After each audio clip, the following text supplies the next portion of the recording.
It's only natural that I would bring you guys this video. Most of you guys know by now that I'm a Pelicans fan, and if you don't, well, now you do.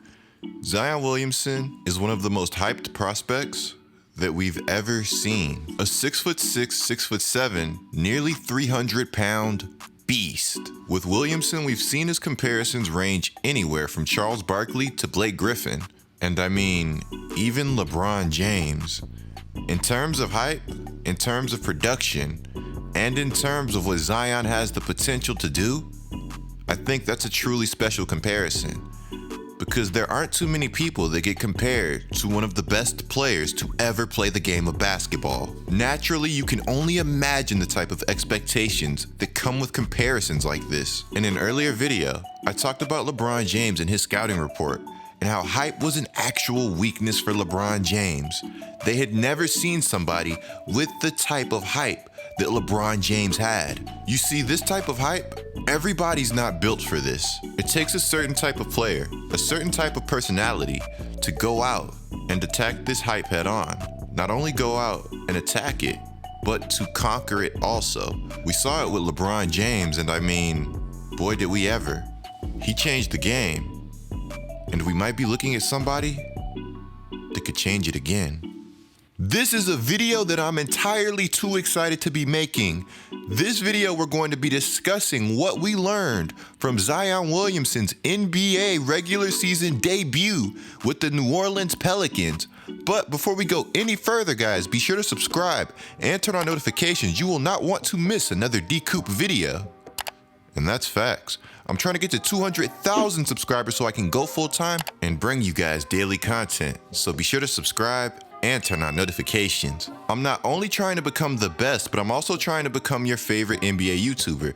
So leave a comment down below on the type of content that you guys want to see coming from my channel that's NBA related. I see a very high majority of your comments, and I take all of your suggestions very seriously. So we're going to start doing this new thing on my channel. Whoever leaves the first comment on the video, they can ask me a question that I'm going to answer during this time in my next video. So pretty much you can leave the comment, you can edit the comment, and then you can type the question. It has to be an NBA related question though, that's the catch. And if the first comment doesn't have a question, then I'll just go to the second and then so on. And if the question is bad enough or I don't like it, then I may skip the question. But of course, generally, I think there are no bad questions. With that being said though, be sure to follow my IG, handle GETLIKECOOP. You guys will not want to miss another post. I feel like coming into Zion's debut, the pressure on him was as high as ever. When you look at how Ja Morant's been playing, he's been absolutely unreal. He looks like a once-in-a-generation point guard. The guy is flat out good and there's no way around it. With the injuries to Zion Williamson and Ja Morant going right after him, the Greg Oden comparisons were almost inevitable. And you guys remember who went right after Greg Oden, right? Yeah. That's pretty tough, but I mean especially for Greg. And when I say tough, I mean the whole thing. Greg was a beast, and I think a lot of people forget that. David Robinson and Bill Russell, those were his comparisons. Injuries suck. I don't like them. I have to applaud the Pelicans for taking their time with Zion Williamson so far, but there are some people who think they should have taken even more time and had him sit out the whole year. I'm interested in knowing what you guys feel about that down in the comments below. A redshirt rookie year isn't the worst idea. I mean, we saw it with players like Ben Simmons and Blake Griffin, but like David Griffin said, their injuries were a little more serious. The first thing we learned from Zion Williamson's debut is that the Pelicans are only going to allow Zion to play a handful of minutes at a time, and there will be a minutes restriction, which we talk about later in the video. Early on, it was a frustrating debut for Zion. He looked passive early on and confused in his role. This frustrated the whole Pelicans offense. Their first couple of possessions, they just kind of gave it to Zion and tried to let Zion do his thing. I want to attribute this to poor coaching on Gentry's behalf, but I also have to applaud Pop for spoiling a good portion of the debut.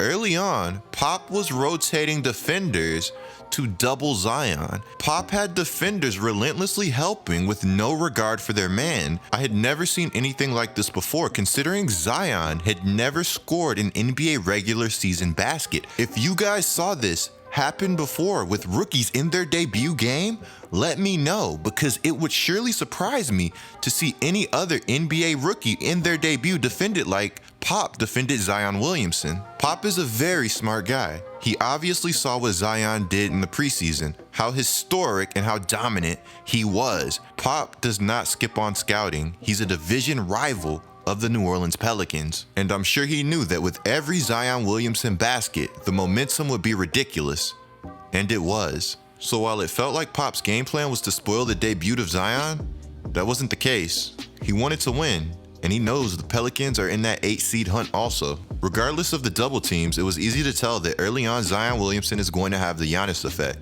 where he's so good that people are going to beg him to shoot the ball. And it's going to be because they have no other choice. And I'll talk about that a little later in the video, but Zion created a bunch of open looks. He got his first assist to Brandon Ingram, and it was a wide open basket. This is somebody that's going to be that polarizing, somebody that's going to demand the attention of 2 to 3, maybe 4 defenders at a time. I remember watching the playoffs and watching a full team basically commit to stopping Giannis. I'm not saying Zion's going to be that good early on, but I'm saying he's going to have that type of potential, and he might reach it sooner than you think. He's an absolute nightmare to defend in transition. Unfortunately, we didn't get to see that much of this game, and that's possibly the scariest part of it all. The Pelicans were not able to really get out and run as they would have liked with Zion Williamson on the floor. This is not somebody that's just an athlete, and I can't stress that enough. With Zion Williamson, you're going to have this guy, this polarizing player with a lot of gravity, pulls a lot of players around him who can also pass the ball. So imagine once he truly gets his feet wet. I couldn't state enough that early in the game, he looked unengaged. He looked unprepared. And as a Pelicans fan, I can admit that. I think he had some jitters. And of course, it takes some time to get into NBA game shape. I felt like the commentators made a really good point. They said that they felt like it was tough for Zion because he kept getting taken out of the game.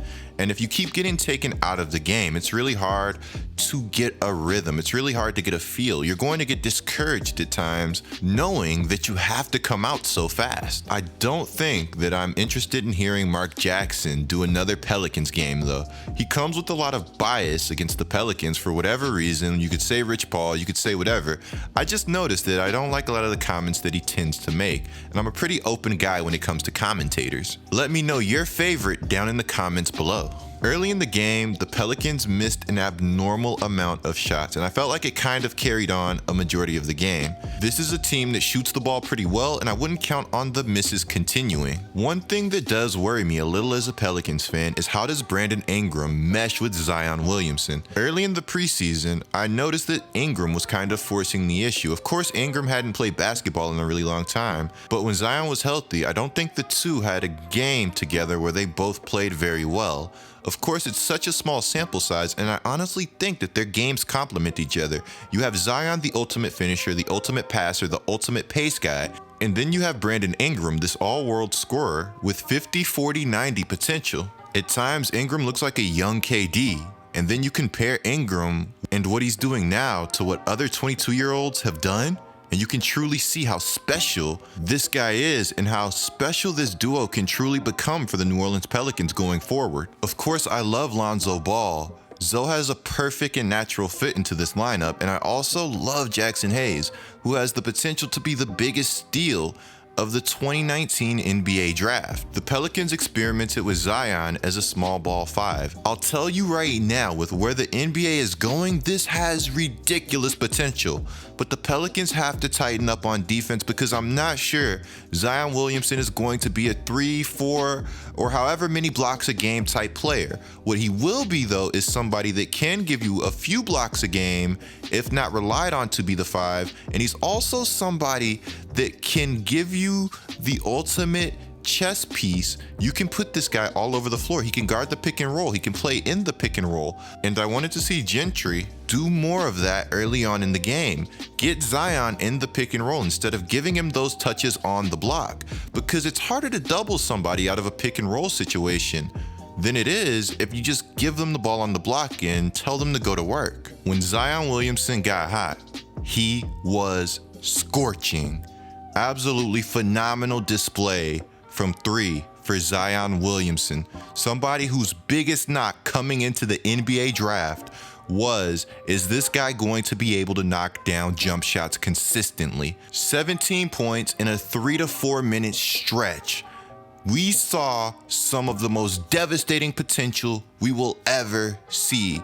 Once he knocked down his first shot, I think things finally started to click for Zion. He became more active and alert. He looked more engaged, which is the most important thing for a player of this caliber. All of a sudden, he's all over the floor, and it feels like it happened so fast, and that's because it did. Alvin Gentry told him in the second half, you need to be more aggressive. Enjoy the moment. I'm not sure I'd ever seen New Orleans basketball more hype. These aren't going to be your same old Pelicans. This is a team that's going to be absurd going forward. And Pelicans games are now must-see TV.